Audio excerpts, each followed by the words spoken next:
So the question we're given here is 50.6 grams of magnesium hydroxide is reacted with 45 grams of HCl according to this reaction here. For part A, how many moles of magnesium hydroxide is our first step that we're going to make. So we are going to use the equation, or the triangle, number of moles is mass over mR. Okay, so mass being what we're given in the question, 50.6, and then the mR of magnesium hydroxide. So we've come up with this equation here. Number of moles of magnesium hydroxide is just mass over mR using here. 50.6 grams was given in the actual question. And then simply to do the mR, we're just looking at magnesium, which if we use our periodic table is 24. There's now, because this is brackets with 2, okay, I'm going to have to times everything in the brackets by 2. So we're going to have 2 lots of oxygen, which is 16, and we've also got hydrogen, which is 1. So all of this works out to be 58. Just do that in the calculator and we get 0.872 moles. And it's important at this stage not to round up too much, okay? So keeping a few decimal places in. Again, same approach here, number of moles of HCl, okay, is 45 grams as given in the question. And then all we have to do is work out the mR of HCl. 1 for hydrogen. If you look in the periodic table, it's 35.5, okay, and it's important because this is halfway, this 0.5, you don't round up or round down. So that just means that we've got 36.5 here. Input that into your calculator, you get 1.23 moles. This is the part where most people are unsure what to do. So how many moles of magnesium hydroxide would react with that amount of moles of HCl? It doesn't matter which way you do this, but we'll follow the question here. So what we're going to look at is the balanced equation for this. So if we had HCl comparing to magnesium hydroxide, what we need to be looking at is the numbers, the big numbers in front of these molecules. Now it's quite clear that the ratio here, okay, is 2 because of this number here to 1 because there's no number in here, so we know that that means there's a 1 there. So what we need to do now is substitute in the number of moles of HCl that we worked out up here. So we know that we had 1.23 moles of HCl. And what the question's asking us, if we had that amount of moles of HCl, how many moles of magnesium hydroxide would we need to react with this? Now the way to go about this is look at the relationship between the ratio of HCl to magnesium hydroxide. Now 2 to 1 means whatever value I've got here, to get to this side I would divide by 2. Because 2 divided by 2 equals 1. So I'm going to do the same on this side here. So I've got 1.23. Now if I divide that by 2, I get 0.615. Now your next stage is to compare the theoretical number of moles of magnesium hydroxide you would need to react with 1.23 compared to the amount of magnesium hydroxide you actually have in the question.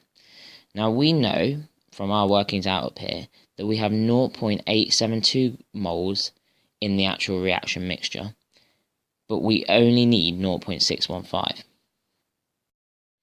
As you can see here, the theoretical that we've just worked out, 0.615, is smaller than the actual 0.872, so we have more than enough magnesium hydroxide. So quite simply, that must mean that if we have more of this magnesium hydroxide is our excess, and then on the other hand, if that's magnesium hydroxide is our excess, then HCl is our limiting reagent. Now I could also look at this in the other way, okay? So if we had 0.872 0.872 moles of magnesium hydroxide up here. Going from 1 to 2, that is a change of times 2. So I do the same with this value here. And the answer to that is 1.744. So as 1.744 of HCl is what we need, but we only have worked out up here that in the actual reaction of 45 grams we only have 1.23 moles.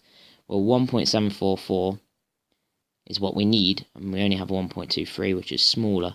So this also supports the idea that HCl is the limiting reagent.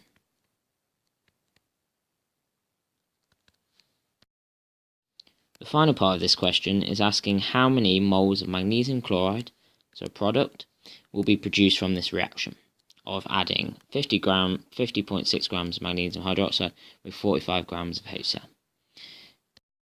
So this all links back to why we had to work out which is the limiting reagent. Because the limiting reagent is going to dictate how many moles of magnesium chloride we're going to form. As our limiting reagent, we've worked out in 2 ways now, is HCl. The number of moles of HCl is going to dictate how many moles of magnesium chloride is going to be produced. So again, just like the step for working out limiting reagent, we are going to look at how the limiting reagent, which we've just identified as HCl, so our limiting reagent, links to magnesium chloride. So again, it's just a ratio of HCl to magnesium chloride. HCl is a 2 in front, so the ratio of 2 in the balanced equation. Magnesium chloride has a 1 in front, so we know that the ratio is 2 to 1. Now to go between 2 and 1, you just divide by 2. So what I need to input is the number of moles of HCl I actually have in the reaction. So this is not this one here, because this is the theoretical. The actual number of moles of HCl in the reaction I worked out up here. So I have 1.23 moles of HCl. So using the fact that HCl is linked to magnesium chloride by divided by 2, I'm just going to do the same thing here. Divide 1.23 by 2. That's going to give me the answer, which is 0.615 moles. And so that answers the question. And then, how many grams of magnesium chloride will be produced from this reaction? So we've just worked out this is the number of moles of magnesium chloride. We just need to get it into mass of magnesium chloride. So we use this equation here, where mass is number of moles times the MR. So the number of moles is 0.615 times the MR of magnesium chloride, which is 95, and then we get the answer 58.4 grams. And at this stage, only at the end do you want to round up, but you should be keeping it to the same number of decimal places or significant figures that you're provided with. So because this is to 1 dp, my answer should be to 1 dp.